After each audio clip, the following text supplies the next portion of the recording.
Premium സൊല്യൂഷനും ഓണ്ടർപ്രനേഴ്സിന് കൊടുക്കുന്ന കാര്യങ്ങളെ പറ്റി പറഞ്ഞിരുന്നു. അതെന്താണെന്നുള്ളതാണ് എനിക്ക് അറിയേണ്ടത്. ലോങ് ടൈം വിഷൻ ഇല്ലെങ്കിൽ, ലോങ് ടൈം മിഷൻ ഇല്ലെങ്കിൽ, ഒരു ബാഗ് ബിഗ് ഹെയർ ഓഡിയഷ്യസ് ഗോൾ ഇല്ലെങ്കിൽ, ഒരു റിച്ച് മൈൻഡ് സെറ്റ് ഇല്ലെങ്കിൽ സിസ്റ്റം ക്രിയേറ്റ് ചെയ്യില്ല. അതായത് ഒരു ഉൽപാദനം അല്ലെങ്കിൽ വിതരണം എന്തെങ്കിലും ഒന്ന് നടന്നു കഴിഞ്ഞാൽ അവിടെ ഒരു പ്രോഫിറ്റ് ജനറേറ്റ് ചെയ്യുള്ളൂ. ഈ പ്രോഫിറ്റ് ഏതൊരു ബിസിനസിന്റെയും അടിസ്ഥാന കാര്യം എന്താണ്? പ്രോഫിറ്റ് ജനറേറ്റ് ചെയ്യാന്നുള്ളത്. അപ്പോൾ പ്രോഫിറ്റ് ജനറേറ്റ് ചെയ്തതിൽ നിന്ന് ഇന്നിപ്പോൾ സോഷ്യൽ മീഡിയയുടെ വളർച്ച, പ്രത്യേകിച്ച് മൊബൈൽ ഫോൺ വന്നതിന് ശേഷം, നെറ്റ് വന്നതിന് ശേഷം ഒക്കെ ആളുകൾ ഹൈ പ്രഷറിലാണ്. അപ്പോൾ അവരുടെ പ്രഷർ എങ്ങനെ കുറക്കാം, അവരുടെ പ്രോബ്ലംസ് എങ്ങനെ സോൾവ് ചെയ്യാം, ടെൻഷൻ എങ്ങനെ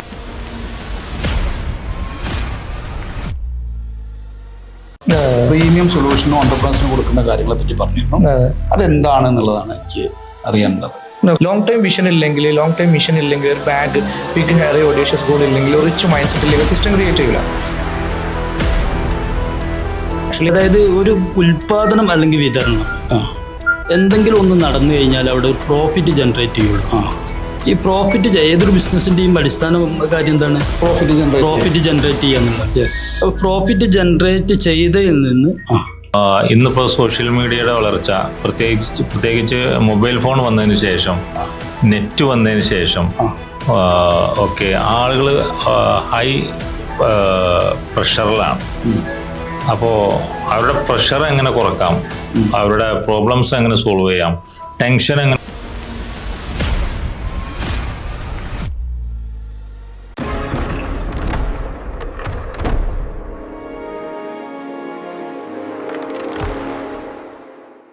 എൻ്റെ പേര് Mujeeb green lifes. I am an Indian Institute of Certified Business Coach and mentor of CADISC and Kerala Startup Mission. I work with growth-minded, ambitious, dedicated business owners. I help them to shift their business from people-driven to system-driven so that they can run their business on autopilot by enjoying financial freedom, time freedom and brand growth. ഇതാണ് ഞാൻ ചെയ്തുകൊണ്ടിരിക്കുന്നത്. This is my hero introduction. ഞാൻ ബിസിനസ്സുകാരെ ഒരു individual driven കമ്പനീനെ ഒരു system driven ആക്കി ഒരു auto pilot മോഡിലേക്ക് എത്തിക്കുക എന്നുള്ളതാണ് ഞാൻ ചെയ്തുകൊണ്ടിരിക്കുന്നത്. അതിന് ബിസിനസ്സുകാരെ സഹായിച്ചുകൊണ്ടിരിക്കുകയാണ്. അതിലൂടെ അവർ ആഗ്രഹിക്കുന്ന financial freedom, time freedom, brand ഗ്രോത്തും എൻജോയ് ചെയ്യാൻ അവരെ ശക്തി അവരതിലേക്ക് എത്തിക്കുക എന്നുള്ളതാണ് ഞാൻ ചെയ്തുകൊണ്ടിരിക്കുന്ന എൻ്റെ മെയിൻ ഡ്യൂട്ടി. അതിന് കൂടെ തന്നെ എൻ്റെ സോഷ്യൽ ഗോൾ എന്ന് പറഞ്ഞാൽ ഞാൻ 1000-ഓളം ഓണ്ടർപ്രണേഴ്സിനെ ഈ ഒരു സാമ്പത്തിക വർഷം അവരുടെ മൈൻഡ് സെറ്റ് ട്രാൻസ്ഫോം ചെയ്ത് ഒരു സിസ്റ്റം ഡ്രിവൺ ബിസിനസ്സിലേക്ക് അവർ എത്തിക്കുക എന്നുള്ളതാണ് ഒരു സോഷ്യൽ ഗോളായിട്ട് ഞാൻ മുന്നിൽ കാണുന്നത്. Thank you. Okay, brand name അതായിരുന്നു? ബ്രാൻഡ് നെയിം എന്ന് പറഞ്ഞോളൂ. ഞാൻ ഗ്രീൻ ലൈഫ് CCT പ്രൈവറ്റ് ലിമിറ്റഡിന്റെ CEO ആൻഡ് ചീഫ് കോച്ചാണ്. ഇപ്പോൾ കഴിഞ്ഞൊരു 15 വർഷത്തോളമായിട്ട് മാർക്കറ്റിൽ നമ്മൾ അവൈലബിൾ ആണ്. മൈക്രോ സ്മോൾ മീഡിയം ഓണ്ടർപ്രണേഴ്സിനെയാണ് മെയിൻലി കോച്ച് ചെയ്യുന്നത്. Coaching, corporate training and management consulting, ഇതാണ് മെയിൻലി ചെയ്തുകൊണ്ടിരിക്കുന്നത്. ഓക്കെ, മുസ്തഫ സർ ഒന്ന് പരിചയപ്പെടുത്തി കൊടുക്കുന്നു. ഹായ്, ഞാൻ മുസ്തഫ അൽ ഹിജാസ് ഹോളിഡേയ്സിൻ്റെ MD ആണ്. നമ്മൾ ഏകദേശം 15 വർഷം പിന്നിട്ടു അൽ ഹിജാസ് ഹോളിഡേയ്സ് എന്നുള്ള ഒരു ഇന്റർനാഷണൽ ടൂർ കമ്പനിയാണ്. നമ്മൾ ഇന്റർനാഷണൽ ടൂറാണ് കൂടുതൽ കോൺസെൻട്രേറ്റ് ചെയ്യുന്നത്. ഏകദേശം 30 രാജ്യങ്ങളോളം നിലവിൽ നമ്മൾ ട്രാവൽ ചെയ്തുകൊണ്ടിരിക്കുന്നുണ്ട്. FIT ആയിട്ട്, അതായത് സിംഗിളായിട്ട് ആളുകൾ കസ്റ്റമൈസ്ഡായിട്ട് നമ്മൾ യാത്ര ചെയ്യുന്നുണ്ട്. അതിന് പുറമെ ഗ്രൂപ്പായിട്ടും നമ്മൾ പോയിക്കൊണ്ടിരിക്കുന്നുണ്ട്. നിലവിൽ മലേഷ്യ, സിംഗപ്പൂർ, തായ്ലൻഡ്, തുർക്കി, ഈജിപ്റ്റ്, ഇസ്രായേൽ, ഫലസ്തീൻ, ജോർദാൻ, അതുപോലെ തന്നെ യൂറോപ്പ്, USA വരെ നമ്മൾ യാത്ര ചെയ്തു കഴിഞ്ഞു. അപ്പോൾ ഏറ്റവും നല്ലൊരു സർവീസ് കൊടുക്കുക, ഏറ്റവും നല്ല ഒരു ഗൈഡൻസ് കൊടുക്കുക, ഏറ്റവും നല്ല ഹോട്ടൽസ് കൊടുക്കുക എന്നുള്ളതൊക്കെ നമ്മുടെ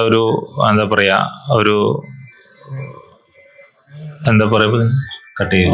അല്ല ധൈര്യമായിട്ട് പറയണം, നിങ്ങളെ ഒരു യുണീക്ക് നമ്മുടെ ഒരു USP അതാണ്. ആളുകൾക്ക് ഞങ്ങളുടെ പരസ്യവയം തന്നെ ഏറ്റവും നല്ല യാത്ര ആഗ്രഹിക്കുന്നവർ കോണ്ടാക്ട് ചെയ്യുക എന്നുള്ളതാണ്. അതാണിപ്പോൾ നമ്മൾ ചെയ്തുകൊണ്ടിരിക്കുന്നത്. നമ്മൾക്ക് ഓഫീസുള്ളത് നമ്മുടെ ഹെഡ് ഓഫീസ് കാലിക്കറ്റാണ്. മഞ്ചേരി ഓഫീസുണ്ട്. 15 വർഷമായിട്ട് ഈ മേഖലയിൽ പ്രവർത്തിച്ചു കൊണ്ടിരിക്കുന്നുണ്ട്. ഏകദേശം 5000-ന് മുകളിൽ കസ്റ്റമേഴ്സിന് നമ്മൾ ഓൾറെഡി സർവീസ് കൊടുത്തു കഴിഞ്ഞു. നമ്മളെ അൽഹിജാസ് ഹോളിഡേയ്സിൻ്റെ ഗൂഗിൾ പേജിലാണെങ്കിലും ഇൻസ്റ്റയിലാണെങ്കിലും ഫേസ്ബുക്കിലാണെങ്കിലും സോഷ്യൽ മീഡിയയിൽ എവിടെയാണെങ്കിലും ഗൂഗിളിലാണെങ്കിലും നമ്മളുടെ റിവ്യൂസ് വിത്ത് ഫോട്ടോസ് ആളുകൾ പോയതിൻ്റെ അഭിപ്രായം ആർക്ക് വേണമെങ്കിലും ചെക്ക് ചെയ്താൽ കിട്ടുന്നതാണ്. നല്ല സർവീസ് മാത്രം കൊടുക്കുക അല്ലെങ്കിൽ സർവീസ് കൊടുക്കാതിരിക്കുക എന്നുള്ളതാണ് ഞങ്ങളുടെ ഒരു മെയിൻ പോയിന്റ്. ഓക്കെ, നിങ്ങളെ ഒരു പിന്നെ ഹിജാസിന്റെ ഒരു സോഷ്യൽ ഗോളായിട്ട് അങ്ങനെ എന്തെങ്കിലും സെറ്റ് ചെയ്ത് വെച്ചിട്ടുണ്ടോ?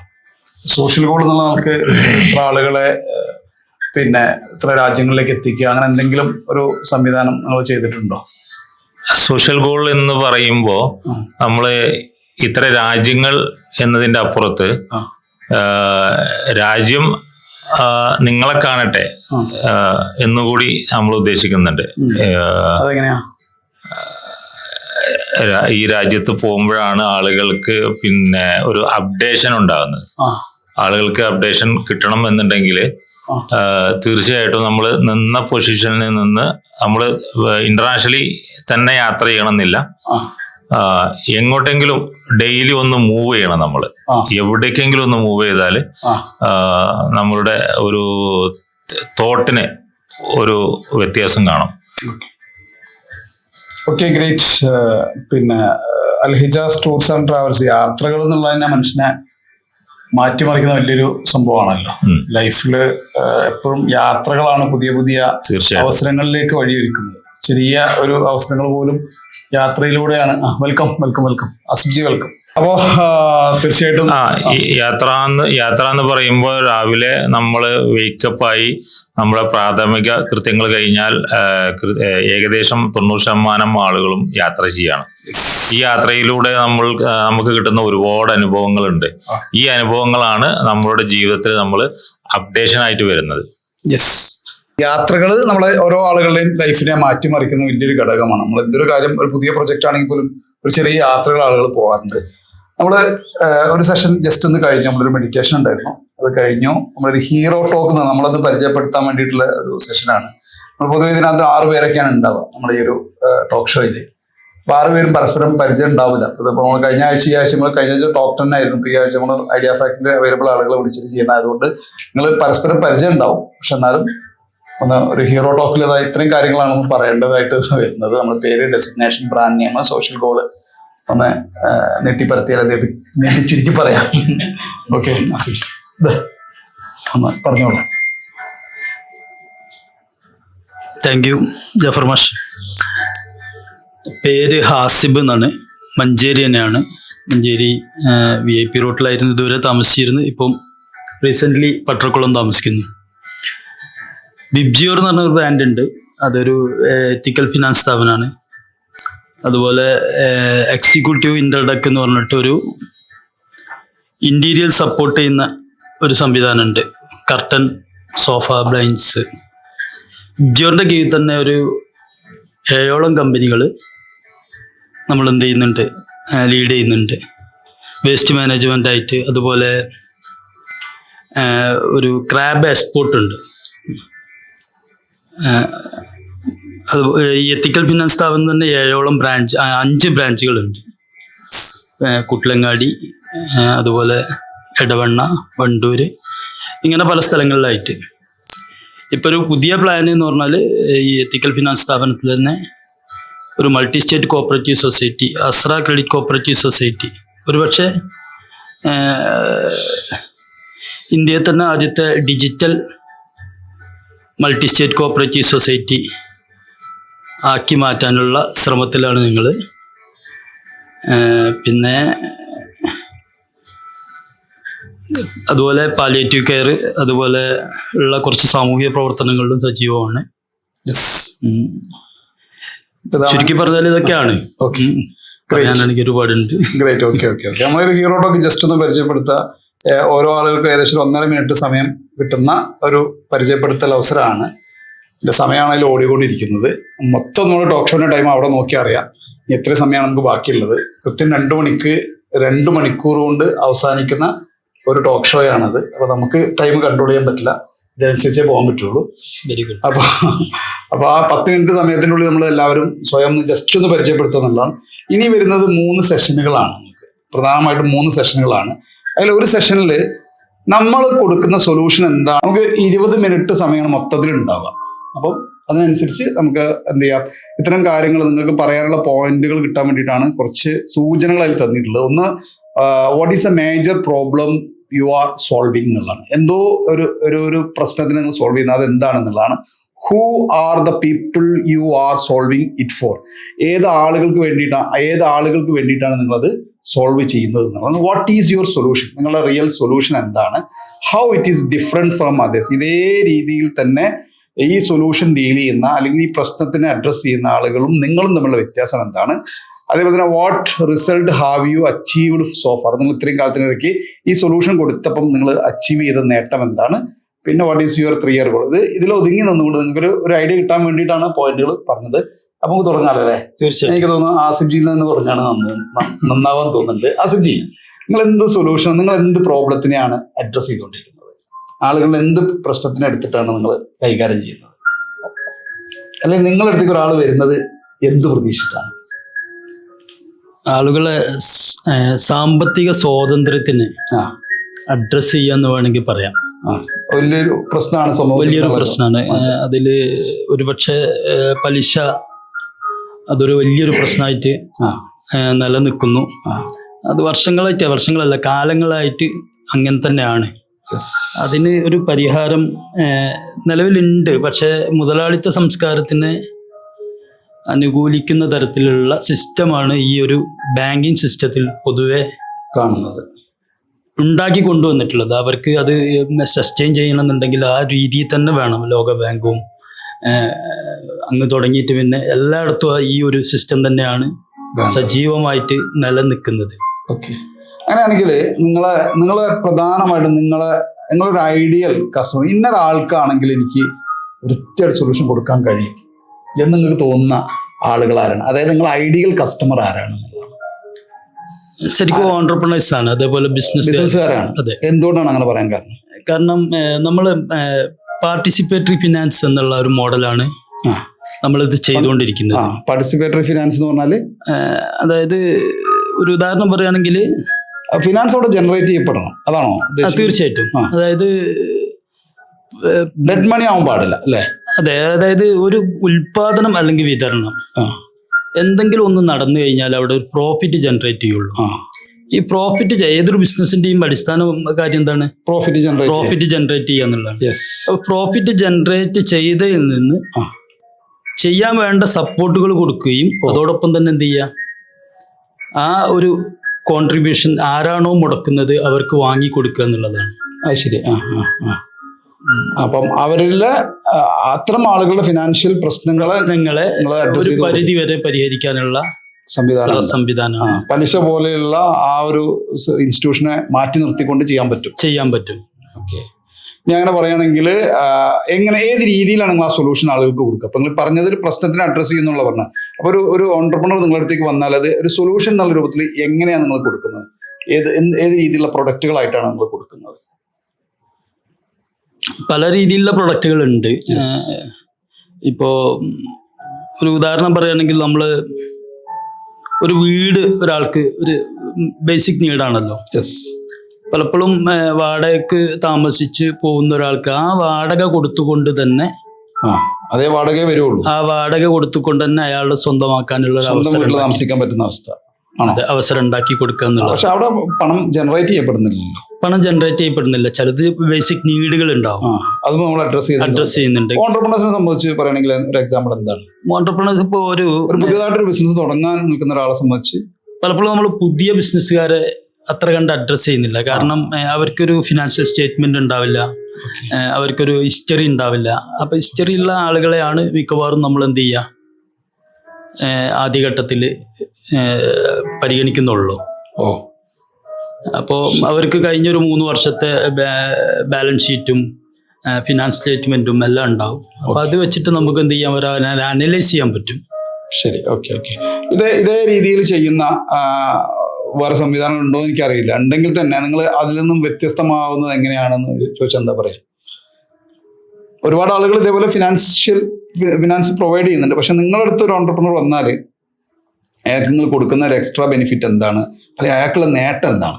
പലപ്പോഴും അതിലിപ്പോ ഒരു പച്ചക്കറി കടക്കാരന് അയാൾക്ക് ആവശ്യം എന്ന് പറഞ്ഞിട്ടുണ്ടെങ്കിൽ അയാളെ പച്ചക്കറി ഇപ്പോൾ ബൾക്കായിട്ട് എടുക്കുന്ന സ്ഥലത്ത് നിന്ന് ഒരു ലോഡ് എടുത്ത് കൊണ്ടുവന്നിട്ട് അത് വിറ്റ് പോകുമ്പോൾ 7 ദിവസം കൊണ്ട് എന്ത് ചെയ്യുന്നുണ്ട്, അയാൾ അത് പൈസയാക്കി മാറ്റുന്നുണ്ട്. നമ്മൾ ആ 7 ദിവസം ഷോർട്ട് ടേം ഫിനാൻഷ്യൽ നീഡ് ആണെങ്കിൽ അത് ചെയ്തു കൊടുക്കും. അപ്പൊ അയാൾക്ക് കൃത്യമായിട്ട് അറിയാം ഒരു ലോഡ് വിറ്റ് കഴിഞ്ഞാൽ എത്ര രൂപ ലാഭം കിട്ടുന്നുണ്ട്. ആ ലാഭത്തിനുള്ള ഒരു കോൺട്രിബ്യൂഷൻ ആയിരിക്കും നമ്മൾ കൊടുക്കുന്നത്. എന്നാൽ അയാൾക്ക് ഇൻസ്റ്റന്റ് ആയിട്ട് റോളിംഗ് ഫണ്ട് ആവശ്യമുണ്ടെങ്കിൽ അത് കൊടുക്കാനും പറ്റും. ഓക്കെ. അപ്പൊ അത്തരം സന്ദർഭങ്ങളിൽ ആ നീഡ് ഒരു പിന്നെന്താ പറയാ, എക്സിസ്റ്റിംഗ് നീഡ് മാത്രമല്ല നമ്മൾ അതിലൊരു ഫിനാൻഷ്യൽ പ്ലാൻ തന്നെ അയാൾക്ക് കൊടുക്കും. കാരണം അയാൾക്ക് ഈ ഒരു ബിസിനസ് ചെയ്തുകൊണ്ട് തന്നെ അയാൾക്ക് മിനിമം ഒരു ലോഡ് എടുത്തു കൊണ്ടുവരുന്നതാണെങ്കിൽ ആ ഒരു ലോഡ് എടുക്കാനുള്ള എമൗണ്ട് ആയിരിക്കും അയാൾക്ക് കുറവുണ്ടാവും. അതിലേക്ക് എങ്ങനെ എത്താൻ പറ്റും? അതെങ്ങനെ ചെറിയ സമ്പാദ്യം ചെയ്തുകൊണ്ടും അതുപോലെ ഇപ്പം റെക്കറിംഗ് ഡെപ്പോസിറ്റ് എന്തെങ്കിലും ചെയ്തിട്ടോ ഏതെങ്കിലും തരത്തിലേക്ക് അത്തരത്തിൽ സാധ്യതകളുള്ള എന്നാൽ ഫിനാൻസ് ക്രിയേറ്റ് ചെയ്യാൻ പറ്റും. അതായത് ചില ആളുകളുണ്ടാവും, ചില ഓൺടർപ്രണേഴ്സ് ഉണ്ടാവും, അവരെ സംബന്ധിച്ച് അവർക്ക് അറിയാം ഇതെങ്ങനെ ഫിനാൻസ് ക്രിയേറ്റ് ചെയ്യണം, അല്ലെങ്കിൽ അവരുടെ പ്രോസസ് ഉണ്ട്. പക്ഷെ അതൊന്ന് കത്തിക്കാൻ, ഇഗ്നേറ്റ് ചെയ്യാനുള്ള ഫണ്ട് അവരുടെ കയ്യിൽ ഇല്ലാതെ വരും. ആ ഇഗ്നേറ്റ് ചെയ്യാനുള്ള ഫണ്ട് വന്നു കഴിഞ്ഞാൽ അവര് അടിപൊളിയായിട്ട് ആ സാധനം ചെയ്യാൻ സ്വയം പര്യാപ്തരാകും. അങ്ങനത്തെ ഒരുപാട് ബിസിനസ്സുകാരുണ്ട്, ഡെയിലി ഇത്തരത്തിലുള്ള ബിസിനസ്സിൽ ഏർപ്പെടുന്ന ഒരുപാട് ആൾക്കാരുണ്ട്. അപ്പൊ അവർക്കൊക്കെ വളരെ യൂസ്ഫുൾ ആണ്. ഓക്കെ, ഞാൻ മുസ്തഫയിലേക്ക് വരികയാണ്. നിങ്ങൾ ഏത് പ്രോബ്ലത്തിനെയാണ്, സൊസൈറ്റിയിലുള്ള ഏത് പ്രോബ്ലത്തിനെ നിങ്ങൾ അഡ്രസ് ചെയ്യുന്നത്? പിന്നെ ഒരു പ്രോബ്ലത്തിനെ ബേസ് ചെയ്തിട്ടാണല്ലോ നിങ്ങൾ? തീർച്ചയായിട്ടും ഒരു പ്രോബ്ലം അല്ല, ഒരുപാട് പ്രോബ്ലങ്ങളെയാണ് നമ്മൾ അഡ്രസ് ചെയ്യുന്നത്. ഒരുപാട് പ്രോബ്ലങ്ങൾ അഡ്രസ് ചെയ്യുന്നുണ്ട്. കാരണം ഇന്നിപ്പോ സോഷ്യൽ മീഡിയയുടെ വളർച്ച, പ്രത്യേകിച്ച് മൊബൈൽ ഫോൺ വന്നതിന് ശേഷം, നെറ്റ് വന്നതിന് ശേഷം ഒക്കെ ആളുകൾ ഹൈ പ്രഷറിലാണ്. അപ്പോൾ അവരുടെ പ്രഷർ എങ്ങനെ കുറക്കാം, അവരുടെ പ്രോബ്ലംസ് എങ്ങനെ സോൾവ് ചെയ്യാം, ടെൻഷൻ എങ്ങനെ ഒഴിവാക്കാം എന്ന് വിചാരിച്ചിട്ടാണ് നമ്മുടെ അടുത്ത് ഒരു കസ്റ്റമർ വരുന്നത്. അപ്പോൾ നമ്മൾ അവർക്ക് ഏറ്റവും നല്ലൊരു ലൊക്കേഷൻ പറഞ്ഞു കൊടുത്തിട്ട്, അല്ലെങ്കിൽ അവർ തന്നെ ലൊക്കേഷൻ കണ്ടെത്തിയിട്ട് നമുക്കൊരു ഒരാഴ്ചക്ക് അല്ലെങ്കിൽ ഒരു 10 days അല്ലെങ്കിൽ ഒരു 3 days മൈൻഡ് ഒന്ന് ഫ്രീ ആക്കാം എന്ന് കരുതിയിട്ട് ആണ് നമ്മൾ സമീപിക്കുന്നത്. അപ്പോൾ ഈ സ്ട്രെസ്ഫുൾ ലൈഫുള്ള മനുഷ്യന്മാരുടെ അവരുടെ സ്ട്രെസ്സുകളാണ് നിങ്ങൾ അഡ്രസ് ചെയ്യുന്ന ഒരു പ്രോബ്ലം അല്ലേ? അതെ, ടെൻഷൻ എങ്ങനെ ഒഴിവാക്കി കൊടുക്കാം, റിലാക്സേഷൻ ഇല്ലാത്ത ലൈഫ്, തീർച്ചയായിട്ടും ഇത്തരം പ്രശ്നങ്ങൾ നമ്മൾ അഡ്രസ് ചെയ്യുമ്പോൾ തന്നെ നമ്മൾ ശ്രദ്ധിക്കേണ്ട ഒരു കാര്യം, പ്രത്യേകിച്ച് ശ്രദ്ധിക്കേണ്ട ഒരു കാര്യം, നമ്മളടുത്ത് ഇവർ വരുന്നത് തന്നെ സ്ട്രെസ് ഒഴിവാക്കാൻ വേണ്ടിയിട്ടാണ്. അതിൽ നമ്മൾ മോശം സർവീസും കൂടി കൊടുത്തു കഴിഞ്ഞാൽ അവർക്ക് വീണ്ടും സ്ട്രെസ് കൂടുകയും ചെയ്യാം. അപ്പോൾ അത് ഞാനടക്കമുള്ള ഈ മേഖലയിൽ വർക്ക് ചെയ്യുന്ന അല്ലെങ്കിൽ ഇത്തരം കാര്യങ്ങൾക്ക് സൊല്യൂഷൻ കൊടുക്കുന്ന ആളുകൾ പ്രത്യേകം ശ്രദ്ധിക്കേണ്ട ഒരു കാര്യമാണെന്ന് എനിക്ക് പലപ്പോഴും തോന്നിയിട്ടുണ്ട്.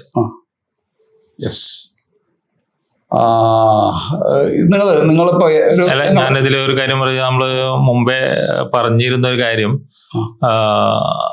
യാത്ര ചെയ്യുന്ന ആളുകൾക്ക് തീർച്ചയായിട്ടും യാത്ര ഒരു എൻജോയ് ആണ്. യാത്ര ചെയ്ത് ശീലമുള്ള ആളുകൾ അല്ലെങ്കിൽ നമ്മുടെ കൂടെ ഒരു 50 പേരുണ്ടെങ്കിൽ 50 പേരും എൻജോയ് ചെയ്യുമ്പോൾ ഇത് ഓപ്പറേറ്റ് ചെയ്യുന്ന ആളെ സംബന്ധിച്ചിടത്തോളം എൻജോയ് അല്ല അത്ര. കാരണം അവര് ഓരോ ഡെസ്റ്റിനേഷനിലും ഓരോ സെക്കൻഡിലും ഇവര് പ്രോബ്ലം ഫേസ് ചെയ്യുന്നുണ്ട് ഈ ടൂർ ഓപ്പറേറ്റേഴ്സ്. അപ്പൊ ഈ ടൂർ ഓപ്പറേറ്റേഴ്സ് എന്താ ചെയ്യുന്നത് വെച്ചിട്ടുണ്ടെങ്കിൽ പ്രോബ്ലത്തിനെ എൻജോയ് ചെയ്യാണ്. ഈ പ്രോബ്ലത്തിനെ എൻജോയ് ചെയ്യുമ്പോൾ പിന്നെ അവിടെ പ്രശ്നങ്ങളില്ലല്ലോ. യെസ്. ഒരാൾക്കൊരു പ്രോബ്ലം വന്നു, അയാൾ ആ പ്രോബ്ലത്തിനെയാണ് എൻജോയ് ചെയ്യുന്നുണ്ടെങ്കിൽ അതാണ് അയാൾക്ക് എനിക്ക് തോന്നുന്നു ഏറ്റവും നല്ല സ്ട്രെസ് റിമൂവിങ് സൊല്യൂഷൻ കസ്റ്റമർക്ക് അതെ, കസ്റ്റമർക്ക് കൊടുക്കാവുന്ന ഏറ്റവും നല്ല സൊല്യൂഷൻ ഈ പ്രോബ്ലത്തിനെ എൻജോയ് ചെയ്യലാണ്. അത് എല്ലാവർക്കും അങ്ങനെ പെട്ടെന്ന് സാധിച്ചോളന്നില്ല, എന്നാലും ഒന്ന് പരീക്ഷിച്ചു നോക്കാവുന്നതാണ്. 15 വർഷത്തെ എക്സ്പീരിയൻസ് നിങ്ങൾ ഫീൽഡിൽ ഉണ്ടെന്നാണ് പറഞ്ഞത് അല്ലേ? തീർച്ചയായിട്ടും. ഈ 15 വർഷത്തെ ഫീൽഡിലെ നിങ്ങൾ എക്സ്പീരിയൻസ് വെച്ചിട്ട് നിങ്ങൾ റിയലി ടാർഗറ്റ് ചെയ്യുന്ന നിങ്ങളുടെ ഐഡിയൽ കസ്റ്റമർ എന്ന് പറയുന്ന ആരാണ്? അങ്ങനെ ഉണ്ടല്ലോ നിങ്ങൾക്ക് ഇവരാണ് നമ്മള് തരത്തിലുള്ള ആൾക്കാർ? ഏത് തരത്തിലുള്ള, നമ്മൾ എല്ലാ തരത്തിലുള്ള, നമ്മള് ഒരു 50 പേര് പോകുമ്പോ 50 പിന്നെ ഗാർഡിയൻസിന്റെ മക്കളാണിത്. അല്ല, ഞാൻ അങ്ങനെയല്ല ചോദിക്കുന്നത്. അത് വരുന്ന ആളുകൾ, ടൂറിന് വരുന്ന ആൾക്കാരല്ലേ? നമ്മളിപ്പം നിങ്ങൾക്ക് നിങ്ങളെ കസ്റ്റമറായിട്ട് വരേണ്ടത് അല്ലെങ്കിൽ വരുന്നത് അത് ആരാണെന്നുള്ളതാണ്. ഏതാണ് ഐഡിയൽ ആയിട്ട്, ഏത് കാറ്റഗറിയിൽപ്പെട്ട ആൾക്കാരാണ് നിങ്ങളെ കസ്റ്റമറായിട്ട് അല്ല നമ്മുടെ കസ്റ്റമറായിട്ട് നിങ്ങൾ വരാൻ ആഗ്രഹിക്കുന്ന ആളുകൾ ആരാണെന്നുള്ളത്? നമ്മള് പിന്നെ ആഗ്രഹിക്കുന്നത് ആരാന്ന് നമുക്ക് പറയാൻ പറ്റൂല. കാരണം എല്ലാവരും നമ്മളെ കസ്റ്റമറാണ് സ്വാഭാവികമായിട്ടും. അപ്പോ എല്ലാ തരത്തിലുള്ള കസ്റ്റമേഴ്സും നമുക്ക് വരുന്നുണ്ട്. ഓരോ കസ്റ്റമേഴ്സിനനുസരിച്ച് അവരുടെ ഒരു സ്വഭാവത്തിനനുസരിച്ച് അവരോട് അങ്ങോട്ട് പെരുമാറുക എന്നുള്ളതാണ് ഒരു ടൂർ ഗൈഡിന്റെ അല്ലെങ്കിൽ ഒരു ടൂർ കമ്പനിയുടെ അല്ലെങ്കിൽ മൊത്തത്തിൽ ഒരു ബിസിനസ്മാന്റെ മൈൻഡ് വേണ്ടത്. നമ്മൾ വിൽക്കുന്നത് ഒരിക്കലും ഒരു പ്രൊഡക്റ്റ് അല്ല അല്ലെങ്കിൽ ഒരു സർവീസ് അല്ല, നമ്മളെ സ്വഭാവമാണ്. നമ്മളെ സ്വഭാവത്തിനനുസരിച്ച് every customer are not customers, not our customers എന്ന് പറയാറുണ്ട്. എല്ലാ കസ്റ്റമറും നമ്മളെ കസ്റ്റമർ അല്ല. അതെ. അപ്പൊ അതിന് ചില ക്രൈറ്റീരിയാസ് പലപ്പോഴും വെക്കാറുണ്ട്. അവരുടെ പിന്നെ ചില നീഡുകളെ ബേസ് ചെയ്തിട്ട് ഒക്കെ വെക്കാറുണ്ട്. അങ്ങനെ നമ്മൾ ഈ ഐഡിയൽ കസ്റ്റമറിനെ ചെയ്യുന്നത്, വരുന്നവർ മുഴുവൻ നമ്മൾ കസ്റ്റമർ അല്ല. നമ്മുടെ അടുത്ത് വരുന്ന കസ്റ്റമേഴ്സ് പല കസ്റ്റമേഴ്സും അവർക്ക് ഗ്രൂപ്പായിട്ട് ഒന്നിച്ചുള്ള ഗ്രൂപ്പില് ഫാമിലി ആണെങ്കിലും സിംഗിൾ ആണെങ്കിലും ഒന്നിച്ചുള്ള കസ്റ്റമേഴ്സ് ആയിട്ട് ഒന്നിച്ചുള്ള കസ്റ്റമേഴ്സിന്റെ കൂടെ ഗ്രൂപ്പ് ടൂറിൽ വരാനാണ് ചില ആൾക്കാർക്ക് താല്പര്യം. ചില ആളുകൾക്ക് താല്പര്യം അങ്ങനെയാണ്. മറിച്ച് ചില ആളുകൾക്ക് ഗ്രൂപ്പിൽ അങ്ങനെ ഒന്നിച്ച് 40 പേര് 30 പേരുടെ കൂടെ യാത്ര ചെയ്യാൻ താല്പര്യമില്ല. അവർക്ക് കസ്റ്റമൈസ്ഡ് ചെയ്തിട്ട് അവർ പറയുന്ന ഐറ്റിനറിക്ക് അനുസരിച്ച് അവർ പറയുന്ന ദിവസത്തിൽ അവർ പറയുന്ന ലൊക്കേഷനിൽ പോകാനാണ് താല്പര്യം. അപ്പൊ നമ്മൾ ഈ 2 രീതിയിലും ആളുകൾക്ക് ഈ ഒരു ടൂർ ചെയ്തു കൊടുക്കുന്നത്. ഓക്കെ, നിങ്ങളിപ്പം ചെയ്യുന്ന ടാർഗറ്റഡ് ഓഡിയൻസിനെ പറഞ്ഞു, ഏത് ആളുകളെയാണെന്ന് പറഞ്ഞു. അപ്പൊ അതില് പിന്നെ ചോദിച്ചു, ഓൺട്രപ്രണേഴ്സ് ആണോ കൂടുതൽ വരുന്നത്? കൂടുതൽ ആരാണ് ഓൺട്രപ്രണേഴ്സ് യാത്ര ചൂസ് ചെയ്യുന്നത്? ഒന്ന് ഓൺട്രപ്രണേഴ്സ് ആണ്, കാരണം റിട്ടയർഡ് ആയ ആളുകളാണ്. മൂന്നാമതായിട്ട് പ്രവാസികളാണ്. പ്രവാസം അവിടുന്ന് ഒരു ലീവിൽ ഇവിടെ വരികയാണെങ്കിൽ എന്തായാലും അവരൊരു യാത്ര ചെയ്യുന്നുണ്ട്. നമ്മള് മറ്റേ വഴി നമ്മൾ പരസ്യം ചെയ്യുന്ന സമയത്ത് ഓൾ കേരളയും നമ്മൾ GCCയും ഇത് മാർക്കറ്റ് ചെയ്യുമ്പോൾ തീർച്ചയായിട്ടും ആ ഭാഗത്തുനിന്ന് നമുക്ക് കൂടുതൽ കസ്റ്റമേഴ്സ് വരുന്നുണ്ട്. ഓക്കെ, ഇപ്പൊ നിങ്ങൾ അഡ്രസ് ചെയ്യുന്ന പ്രോബ്ലത്തിനെ പറ്റി നിങ്ങൾ പറഞ്ഞു, അതേപോലെ നിങ്ങൾ ആരെയാണ് അഡ്രസ് ചെയ്യുന്നത് എന്നുള്ളത് പറഞ്ഞു. അതേപോലെ എനിക്കിനി ചോദിക്കാനുള്ളത്, നിങ്ങൾ എന്താണ് അതിൽ നിങ്ങൾ കൊടുക്കുന്ന സൊല്യൂഷൻ അല്ലെങ്കിൽ നിങ്ങളുടെ പ്രൊഡക്റ്റുകൾ എന്തൊക്കെയാണ് അതൊന്ന് കാറ്റഗറൈസ് ചെയ്ത് പറയാമോ? ഏതൊക്കെ രീതിയിലുള്ള പ്രൊഡക്റ്റുകൾ? നമ്മൾ കംപ്ലീറ്റ് ചെയ്യുന്നത് ഇന്റർനാഷണൽ ടൂറാണ്. ഇന്റർനാഷണൽ ടൂറാണ് നമ്മുടെ മെയിൻ പ്രൊഡക്റ്റ്. അതില് കസ്റ്റമൈസ്ഡ് ആയിട്ട് ചെയ്യുന്നതുകൊണ്ട് ഗ്രൂപ്പ് ടൂറായിട്ടും നമ്മൾ ചെയ്തു കൊടുക്കും. ഇന്റർനാഷണൽ ടൂറുകൾ തന്നെ നിങ്ങൾ അത് കാറ്റഗറൈസ് ചെയ്തിട്ടുണ്ടോ? ഇന്നത് എന്നുള്ള രൂപത്തിൽ എങ്ങനെ കാറ്റഗറൈസ് ഉണ്ടോ? ഡിഫറെന്റ് പ്രൊഡക്റ്റുകളാക്കിയിട്ട് മാറ്റിയിട്ടുണ്ടോ?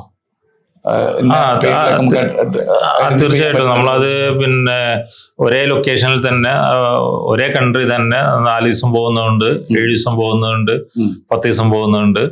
അത് ഓരോ ഫെസ്റ്റിവലിനനുസരിച്ചും ഓരോ സീസൺ അനുസരിച്ചുമാണ് നമ്മളത് ചെയ്യാം. ഓക്കെ, അപ്പോൾ എനിക്ക് ചോദിക്കാനുള്ളത്, ഒരുപാട് ട്രാവൽസ് നമുക്കറിയാം. മഞ്ചേരി ടൗണിൽ എത്ര ട്രാവൽസ് ഉണ്ടാവും? മഞ്ചേരി ഏകദേശം ഒരു 50 ട്രാവൽസിന് മുകളിലുണ്ട്. 50 ട്രാവൽസിന് മുകളിലുണ്ട്. അപ്പൊ അങ്ങനെ നോക്കുകയാണെങ്കിൽ നമ്മളൊരു കേരളത്തിൽ മൊത്തം നോക്കുകയാണെങ്കിൽ 1000-കണക്കിന് ട്രാവൽസ്, ഏകദേശം കേരളത്തിൽ ഒരു 8000 ട്രാവൽസിന് മുകളിലുണ്ട്. 8000-ലധികം ട്രാവൽസ് ഉണ്ട്. അത്തരം ട്രാവൽസുകൾ നോക്കിയാൽ പല ട്രാവൽസുകളും പല കാറ്റഗറിയാണ് ചെയ്യുന്നത്. ഈ ട്രാവൽ ഇൻഡസ്ട്രി എന്ന് പറയുന്നത് ഒരു കടലാണ്. അതിൽ ഒരുപാട് ഒത്തിരി പ്രൊഡക്റ്റുകളുണ്ട്. ചിലവർ വിസ മാത്രം ചെയ്യുന്നവരാണ്, ചിലർ ദുബായ് വിസ മാത്രം ചെയ്യുന്നവരാണ്, ചിലർ ടിക്കറ്റ് ചെയ്യുന്നവരാണ്, ചിലർ ഉംറ മാത്രം ചെയ്യുന്നവരാണ്, ചിലർ ഹജ്ജ് മാത്രം ചെയ്യുന്നവരാണ്, ചിലർ ഏതെങ്കിലും 1-2 കൺട്രി മാത്രം സെലക്ട് ചെയ്തിട്ട് ആ ഡെസ്റ്റിനേഷനിലേക്ക് മാത്രം ടൂർ ചെയ്യുന്നവരാണ്. ഒരു കൺട്രി മാത്രം ടൂർ ചെയ്യുന്നവരുണ്ട്, ചൈന മാത്രം ചെയ്യുന്നവരുണ്ട്, US മാത്രം ചെയ്യുന്നവരുണ്ട്, യൂറോപ്പ് മാത്രം ചെയ്യുന്നവരുണ്ട്. അങ്ങനെ ഓരോ ആളുകള് ഓരോ പ്രൊഡക്റ്റ് എടുത്തിട്ട് അത് മാസ്റ്റർ പീസ് ആക്കിയിട്ട് അതാണ് അവരുടെ മെയിൻ ലൊക്കേഷൻ. ഓക്കെ, അവരിൽ നിന്നൊക്കെ എങ്ങനെയാണ് നമ്മൾ അൽഹിജാസ് വ്യത്യസ്തമാവുന്നത് എന്നാണ് എന്റെ ചോദ്യം. അൽഹിജാസ് വ്യത്യസ്തമാകുന്നത് നമ്മൾ കൊടുക്കുന്ന പ്രൊഡക്റ്റ് വളരെ നീറ്റ് ആൻഡ് ക്ലീൻ ആയിട്ട് കൊടുക്കുക എന്നുള്ളതാണ്.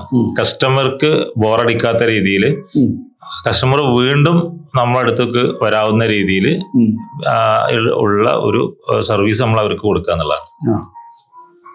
Okay okay. അപ്പം സ്വാഭാവികമായിട്ടും പിന്നെ ലാഭം കൂട്ടാൻ വേണ്ടി ട്രാവൽസുകാര് ഈ കസ്റ്റമേഴ്സിന് കൊടുക്കുന്ന സർവീസ് വെട്ടിച്ചുരുക്കാറുണ്ടോ? തീർച്ചയായിട്ടും. ഈ ഏതൊരു പ്രൊഡക്റ്റ് ആണെങ്കിലും വില കുറവുണ്ടോ, അതിന്റെ പ്രൊഡക്റ്റിന്റെ ക്വാളിറ്റി കുറവുണ്ടാവും.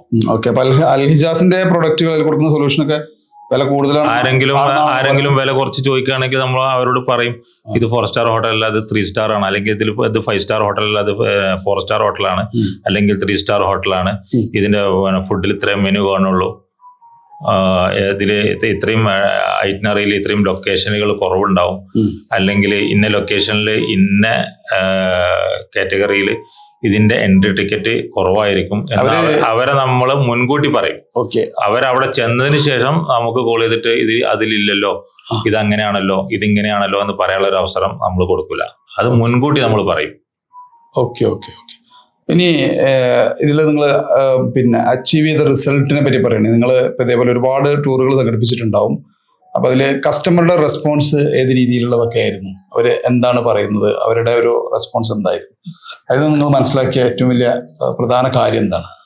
കസ്റ്റമറുടെ റെസ്പോൺസ് എന്ന് പറയുന്നത്, നമ്മളൊരു ഗ്രൂപ്പ് ടൂറാണ് ചെയ്യുന്നുണ്ടെങ്കിൽ നമ്മൾ അവരുടെ 100% കസ്റ്റമറും സാറ്റിസ്ഫൈഡ് ആണെന്ന് നിങ്ങൾക്ക് പറയാൻ പറ്റുമോ?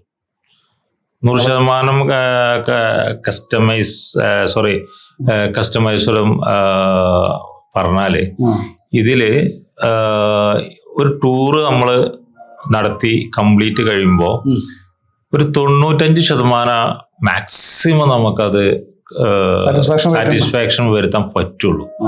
എന്തെങ്കിലും 5% ആളുകൾ എന്നല്ല, എന്തെങ്കിലും ഒരു 5% പിഴവുകൾ സ്വാഭാവികമായിട്ടും ഒരു അരമണിക്കൂർ 1 മണിക്കൂറോടെങ്കിലും ബ്ലോക്കിൽ പെട്ടിട്ട് ഫുഡ് നേരം വൈകിയോ, അല്ലെങ്കിൽ വണ്ടിക്ക് എന്തെങ്കിലും തകരാറ് വന്നിട്ട് വഴിയിലൂടെയെങ്കിലും നിന്ന് പോവുകയോ എന്തെങ്കിലും ഒന്ന് സംഭവിക്കും. അത് സ്വാഭാവികമാണ്. Okay, thank you Mustafa sir. Okay, ഞാൻ മുജീബ് സാറിലേക്ക് വരികയാണ്. കാരണം നമ്മൾ രണ്ടാമത്തെ എനിക്ക് തോന്നുന്നു ലെവൽ 1 ഇരിക്കുന്നത് അല്ലേ? നമ്മൾ ലെവൽ 0 കഴിഞ്ഞു മുജീബ് സാറ്. അപ്പോൾ അതുകൊണ്ട് ഞാൻ ചോദ്യം ചെറിയ രൂപത്തിലൊന്നും മാറ്റം വരുത്തുന്നുണ്ട്. കാരണം കഴിഞ്ഞ ഇതിൽ നമ്മൾ പറഞ്ഞു നിങ്ങൾ ചെയ്യുന്ന 3 തരത്തിലുള്ള പ്രൊഡക്റ്റുകളെ പറ്റി പറഞ്ഞു, 3 തരത്തിലുള്ള സൊല്യൂഷനുകളെ പറ്റി പറഞ്ഞു. അതിൽ ഒരു പ്രീമിയം സൊല്യൂഷനെ പറ്റി പറഞ്ഞിരുന്നു. പ്രീമിയം സൊല്യൂഷനും ഓണ്ടർപ്രണേഴ്സിന് കൊടുക്കുന്ന കാര്യങ്ങളെ പറ്റി പറഞ്ഞിരുന്നു. അതെന്താണെന്നുള്ളതാണ് എനിക്ക് അറിയാനുള്ളത്. ഓക്കെ. അപ്പൊ ഞാൻ ഒന്ന് ചോദിക്കട്ടെ, ഇപ്പം 2 ബിസിനസ് ഓണേഴ്സ് ആണ് ഇപ്പോൾ ഇവിടുന്ന് സംസാരിച്ചത്. അവരെ ഉദാഹരണമാക്കിയിട്ടൊന്ന് സിമ്പിൾ, കുറഞ്ഞ സമയം നമ്മൾ മുമ്പിലുള്ളൂ, അവരെ 2 പേരും ഉദാഹരണമാക്കിയിട്ടൊന്ന് പറയാമോ?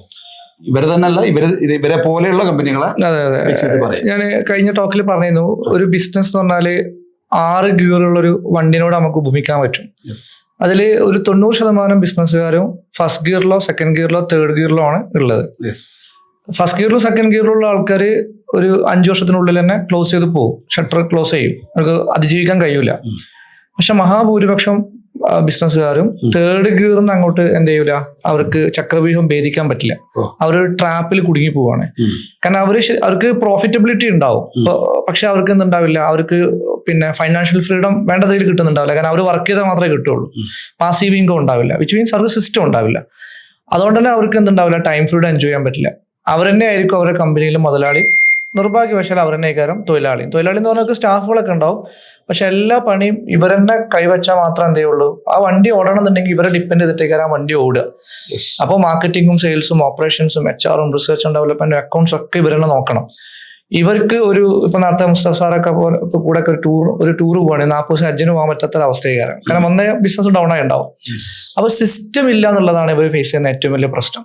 സിസ്റ്റം ക്രിയേറ്റ് ചെയ്യുക എന്നുള്ളതാണ്. ആ സിസ്റ്റം ക്രിയേറ്റ് ചെയ്യാൻ വേണ്ടിയിട്ട് ഞാനൊരു 6 വർഷത്തോളമായിട്ട് ഒരു പ്രൊഡക്റ്റ് റിസർച്ച് ചെയ്തതാണ് ബികാസ് എന്ന് പറഞ്ഞാൽ കഴിഞ്ഞതിൽ ഞാൻ പറഞ്ഞത്. പക്ഷെ ആ സിസ്റ്റം ക്രിയേറ്റ് ചെയ്യണമെന്നുണ്ടെങ്കിൽ ഇവർക്ക് മൈൻഡ് സെറ്റ് ഇല്ലെങ്കിൽ എന്ത് ചെയ്യില്ല, ഒരു സിസ്റ്റം ക്രിയേറ്റ് ചെയ്യില്ല. ലോങ് ടൈം വിഷൻ ഇല്ലെങ്കിൽ, ലോങ് ടൈം മിഷൻ ഇല്ലെങ്കിൽ, ഒരു ബിഗ് ഹെയറി ഓഡിയഷ്യസ് ഗോൾ ഇല്ലെങ്കിൽ, ഒരു റിച്ച് മൈൻഡ് സെറ്റ് ഇല്ലെങ്കിൽ സിസ്റ്റം ക്രിയേറ്റ് ചെയ്യില്ല. അപ്പൊ അതിന് വേണ്ടിയിട്ടാണ് ഞാൻ ആക്ച്വലി കിങ്സ് മാസ്റ്റർ മൈൻഡ് എന്നുള്ള നമ്മുടെ ഒരു ബില്യനെയർ മൈൻഡ് സെറ്റിന്റെ കോഴ്സ് ഇൻട്രൊഡ്യൂസ് ചെയ്തത്. അപ്പൊ ആ ബില്യനെയർ മൈൻഡ് സെറ്റ് ഇവരിൽ ഇൻസ്റ്റാൾ ചെയ്താൽ മാത്രമേ എന്ത് ചെയ്യുള്ളൂ, അവർ സിസ്റ്റം ക്രിയേറ്റ് ചെയ്യാൻ മാനസികമായിട്ട് എന്ത് ചെയ്യുള്ളൂ, അവർ തയ്യാറാവുള്ളൂ. അപ്പൊ അതിലേക്ക് അതാണ് ഇപ്പൊ ഞാൻ ചെയ്തുകൊണ്ടിരിക്കുന്ന ഒരു ട്രാൻസ്ഫോർമേഷൻ.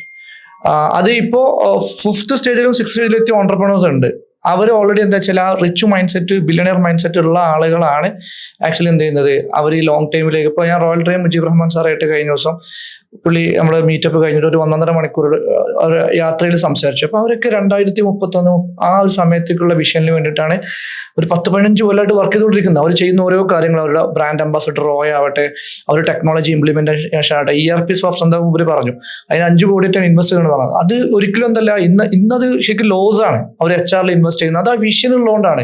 കാരണം 2031 ആകുമ്പോഴേക്ക് അവർക്ക് എന്ത് ചെയ്യണം, $100 ബില്യൺ കമ്പനി ആവണം എന്നുള്ള വിഷൻ മുന്നോട്ട് വെച്ചിട്ടാണ് അവർ യാത്ര തുടങ്ങുന്നത്.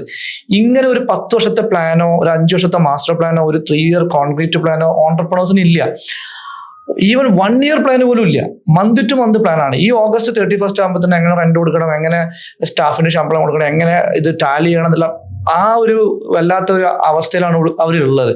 അപ്പൊ ഈ മൈൻഡ് ഷിഫ്റ്റ് ചെയ്യാതെ അവർക്കൊരു ട്രാൻസ്ഫോർമേഷൻ കൊണ്ടുവരാൻ പറ്റില്ല. അത് മനസ്സിലാക്കിയതിന്റെ അടിസ്ഥാനത്തിലാണ് ഞാൻ ഈ തിങ്ക് ആൻഡ് ഗ്രോ റിച്ച് എന്ന സാധനം സ്ക്യൂസ് ചെയ്തിട്ട് ഈ ഓണ്ടർപ്രണേഴ്സിന് ഇപ്പം എന്ത് ചെയ്ത്, ഇപ്പൊ 11 ബാച്ച് കംപ്ലീറ്റ് ചെയ്തു കൊടുത്തുകൊണ്ടിരിക്കുന്നത്. ഇപ്പൊ എനിക്കതൊരു മാസ്റ്ററി ആയിട്ടുണ്ട്. ഇപ്പൊ അതുകൊണ്ട് തന്നെ എന്നോടൊരിക്കൽ രാജ്മോഹൻ പിള്ള സാറ് ചോദിച്ചു, നമ്മള് ബ്രിട്ടാനിയയുടെ പിന്നെ അയാളെ ബ്രദറാണ് രാജൻ പിള്ള.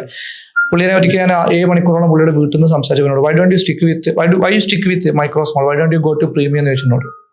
എൻ്റെ മൈക്രോ സ്മോളിൽ റിസൾട്ട് കൊണ്ടുവരാൻ ഭയങ്കര ബുദ്ധിമുട്ടാണ്. കാരണം ഇവർക്ക് എന്താ വെച്ചാൽ പിന്നെ ബാഡ് ഹാബിറ്റ്സുകൾ ഉണ്ടാവും, ഇവരുടെ റുട്ടീൻസ് ഇതൊക്കെ എന്തൊക്കെ ഒരു മിഡിൽ ക്ലാസ് ആയിരിക്കും. അപ്പോൾ ഇപ്പം നമ്മൾ രാവിലെ എല്ലാ ദിവസവും ഗൂഗിൾ മീറ്റ് കൊടുത്താലും ഒന്ന് ഞാൻ എന്തെങ്കിലും ട്രാക്ക് ചെയ്തിട്ട് ഇവർ ഡ്രഗ് അഡിക്ട്സ് പോലെയാണ്. പെട്ടെന്ന് എന്ത് ചെയ്യും, ഇവർ വീണ്ടും ആ ഓൾഡ് ഹാബിറ്റ്സിലേക്ക് തിരിച്ചു പോകും. അതുകൊണ്ടാണ് പുള്ളി ഉദാഹരണം വന്നത് ഇന്ത്യൻ ഇൻസ്റ്റിറ്റ്യൂട്ട് ഓഫ് മാനേജ്മെന്റ് IIT-ലൊക്കെ ഏറ്റവും ബെസ്റ്റ് സ്റ്റുഡൻസിനെ എടുക്കുക. 90% മാർക്സ് ഉള്ള, അല്ലെങ്കിൽ ആ ഇത് ക്രാക്ക് ചെയ്ത് അങ്ങനെ മാത്രം എടുക്കുള്ളൂ. അവർക്ക് റിസൾട്ട് ഉണ്ടാക്കാൻ എളുപ്പമാണ്. അപ്പൊ എന്നോട് പറഞ്ഞു, നിങ്ങൾ ഈ മൈക്രോ സ്മോളിൽ സ്റ്റിക്ക് ചെയ്ത് യു ഗോ വിത്ത് പിന്നെ പ്രീമിയം സൂപ്പർ പ്രീമിയത്തിലേക്ക് പോകാൻ പറഞ്ഞു. പക്ഷെ സൂപ്പർ പ്രീമിയത്തിന് ഇഷ്ടംപോലെ കോച്ചസ് മാർക്കറ്റിൽ അവൈലബിൾ ആണ്. ഇഷ്ടംപോലെ ആളുകൾ പിന്നെ നമ്മുടെ നാട്ടിൽ ഉണ്ട്. അവർ നല്ല പേയ്മെന്റ് കൊടുക്കാൻ തയ്യാറാണ്. ഇപ്പൊ അവർക്ക് എൻക്വയറി വന്നു തുടങ്ങിയിട്ടുണ്ട്. കാരണം ഇപ്പോൾ അവർക്ക് റിസൾട്ട് മനസ്സിലായിട്ടുണ്ട്. ഇപ്പൊ സൂപ്പർ പ്രീമിയം ആൾക്കാരെ എന്നോട് എന്ത് ചെയ്യുന്നത്, പേഴ്സണലി കോച്ചിങ് ചോദിക്കുന്നുണ്ട്. അതിന്റെ ഭാഗമായിട്ട് ഇപ്പൊ ഞാൻ കുറച്ച് അതിലേക്ക്, പക്ഷെ യഥാർത്ഥത്തിൽ പ്രശ്നം കിടക്കുന്നത് സൂപ്പർ പ്രീമിയത്തിലല്ല, മൈക്രോ സ്മോളിലാണ്. അപ്പൊ കേരളത്തിൽ ഒരു ഓണ്ടർപ്രണർഷിപ്പ് ഇത് കൾച്ചർ ഡെവലപ്പ് ചെയ്യുകയാണെങ്കിൽ, ഒരു സിസ്റ്റം ഡെവലപ്പ് ചെയ്യണമെന്നുണ്ടെങ്കിൽ ആദ്യം അവർ ഉണ്ടാക്കിയെടുക്കേണ്ടത് അവരുടെ മൈൻഡ് ഷിഫ്റ്റ് ആണ്. കാരണം പണം ഉണ്ടാക്കുക എന്ന് പറഞ്ഞത് 90% മൈൻഡ് ഗെയിം ആണ്. അപ്പൊ ആ മൈൻഡ് ഗെയിം ആണ് ശരിക്കും എന്ത് ചെയ്യുന്നത്, അവർ ആദ്യം ഇൻസ്റ്റാൾ ചെയ്യുക. ബാക്കിയുള്ളൊക്കെ പൈസ കൊടുത്ത് വാങ്ങാൻ പറ്റും, ടീമിനെ പൈസ കൊടുത്താൽ കിട്ടും, സിസ്റ്റം പൈസ കൊടുത്താൽ കിട്ടും, ടെക്നോളജി എന്ത് ചെയ്യാൻ പറ്റും, അവർക്ക് ഡെലിഗേറ്റ് ചെയ്യാം. പക്ഷെ മൈൻഡ് സെറ്റ് അവർ തന്നെ ഉണ്ടാക്കണം. അതിന് അവർക്ക് സമയമില്ല എന്നുള്ളതാണ് പ്രശ്നം. Yes, okay. അപ്പൊ ഇതാണ് നമ്മളെ എനിക്ക് തോന്നുന്നുണ്ട് നമ്മൾ കഴിഞ്ഞ ആഴ്ച മൊത്തത്തിൽ കുറേ കാര്യങ്ങൾ പറഞ്ഞിരുന്നു. അതിൻ്റെ ഉള്ളിൽ നിന്ന് എക്സ്ക്യൂസ് ചെയ്ത് ഒരു പ്രീമിയം രീതിയിലേക്ക്. അപ്പം നമ്മളുടെ ഈ ഒരു സെഷന്റെ ഒരു ഉദ്ദേശവും അത് തന്നെയാണ്. 3 ഭാഗങ്ങളായിട്ടാണ് നമ്മൾ ചർച്ച മുന്നോട്ട് പോവുക. അപ്പം ഓരോ ഓണ്ടർപ്രണറും, ഇനി ഓണ്ടർപ്രണർ മാത്രമല്ല, ഇപ്പം കഴിഞ്ഞ ആഴ്ച ഇപ്പം ശനിയാഴ്ച നടന്നൊരു സെഷനിൽ നമ്മൾ 6-7 ട്രെയിനിങ് രംഗത്ത് പ്രഗത്ഭര ദാസേട്ടൻ്റെ കയ്യിലായിരുന്നു. ആ ദിവസമല്ല, 2ാമത്തെ ദിവസം, പിറ്റേ ദിവസം ദാസേട്ടനൊക്കെ ഇരുന്നത് ആ ദിവസമാണ്. അപ്പോൾ അവർ വ്യത്യസ്ത മേഖലയിലെ ട്രെയിനേഴ്സാണ്. ഒരു സ്പോർട്സ് മേഖലയിലുള്ള ട്രെയിനർ ഉണ്ടായിരുന്നു. അങ്ങനെ ഓരോന്ന് ഡിഫറെൻറ്റ്. അത് ഒരാൾ ഡിസ്ട്രിബ്യൂഷൻ മാസ്റ്ററി എന്ന് പറഞ്ഞ ട്രെയിനിങ് കൊടുക്കുന്ന ആളാണ്. അപ്പോൾ ഇങ്ങനെ ഒരുപാട് സൊല്യൂഷൻസ് ഉണ്ട്. അത്തരം സൊല്യൂഷൻസിനെ ഇതെന്താണെന്നുള്ള ചോദ്യത്തിന് ഉത്തരമാണ് ഞാൻ പറയുന്നത് കേട്ടോ. ഈ ഒരു സിസ്റ്റം എന്താണെന്നുള്ളതാണ്. ഇപ്പോൾ ഇതിൻ്റെ ലെവൽ 0-ലാണ് ആസിഫ് ജിയും മുസ്തഫ സാറൊക്കെ ഇരിക്കുന്നത്. മുജീബ് ഇത് 2ാമത്തെ ഘട്ടമായതുകൊണ്ടാണ്. കഴിഞ്ഞ ആഴ്ച ഞങ്ങൾ കൃത്യമായിട്ട് എന്ത് ചെയ്തത്, ഇതിനെ ട്രാക്ക് ചെയ്തു. എന്തൊക്കെയാണ് മുജീബ് സാർ ചെയ്യുന്ന സംഭവങ്ങൾ, അതിൽ ഏതാണ് പ്രീമിയം രീതിയിൽ നമുക്ക് പൊസിഷൻ ചെയ്യാൻ പറ്റുന്നത്. അപ്പം ഞാനൊരു പൊസിഷൻ കോച്ച് എന്നുള്ള നിലക്ക് എന്നെ സംബന്ധിച്ച് ഞാൻ അത്തരം പ്രീമിയം രീതിയിൽ ചെയ്യുന്ന ആളുകളെ ട്രാക്ക് ചെയ്യാനും കൂടി വേണ്ടിയിട്ടാണ് ഈ ഒരു ടോക്ക് ഷോ എന്നുള്ളതാണ്. അപ്പം നമ്മൾ അടുത്ത സെഷനിലേക്ക് നമ്മൾ കിടക്കുകയാണ്. അതിന് മുമ്പ് കുറച്ച് കാര്യങ്ങൾ ഞാൻ പറയാം. അപ്പം ഇതിനകത്ത് നമ്മൾ എല്ലാ സെഷനുകളിലും, എല്ലാ ടോക്ക് ഷോയിലും നമ്മൾ ചർച്ച ചെയ്യുന്നത് 3 കാര്യങ്ങൾ തന്നെയായിരിക്കും. ഒന്ന് നിങ്ങൾ എന്ത് സൊല്യൂഷനാണ് പ്രൊവൈഡ് ചെയ്യുന്നത്. പക്ഷെ കഴിഞ്ഞ ആഴ്ച നിങ്ങൾ ചർച്ച ചെയ്ത വിഷയമാവില്ല, ഈ ആഴ്ച വരുമ്പോൾ നിങ്ങൾ ഒന്നുകൂടി ഒരു മൈക്രോ ലെവലിലേക്ക് വന്നിട്ടുണ്ടാവും, അല്ലെങ്കിൽ പ്രീമിയം രീതിയിലേക്ക് വന്നിട്ടുണ്ടാവും. അതേപോലെ തന്നെ ആ ഒരു സൊല്യൂഷൻ ഒരുപാട് ആളുകളിലേക്ക്, അല്ലെങ്കിൽ അത് അർഹതപ്പെട്ട, ഞാൻ നേരത്തെ 2-3 തവണ ആവർത്തിച്ചൊരു വേർഡാണ് നിങ്ങളുടെ ടാർഗറ്റഡ് ഓഡിയൻറ്റ്, നിങ്ങൾ അല്ലെങ്കിൽ ഐഡിയൽ ഓഡിയൻറ്റ്. പലപ്പോഴും ഇപ്പം നേരത്തെ മുജീബായി പറഞ്ഞതുപോലെ നമ്മളെ കയ്യിലുള്ള ആ സൊല്യൂഷനെ റിയൽ ഓഡിയൻസിലേക്ക് എത്താൻ കഴിയാത്തതുകൊണ്ടാണ് നമ്മളും അവരും നിരാശരാകുന്നത്. നമ്മളും അവർ നിരാശരാകാനുള്ള കാരണം അതാണ്. ഇപ്പൊ നമ്മളിപ്പോ അറിയപ്പോ നേരത്തെ മുജീബ് സാർ പറഞ്ഞു മൈക്രോ സ്മോൾ ഓൺടർപ്രണേഴ്സ് അവരും നിരാശരാണ്, കൊടുക്കുന്ന മുജീബായും നിരാശരാണ്. എന്തുകൊണ്ടാന്ന് വെച്ച് കഴിഞ്ഞാല് ഇതിന്റെ റിയൽ ആളെടുത്തല്ല അത് പോകുന്നത്. നമ്മളിപ്പോ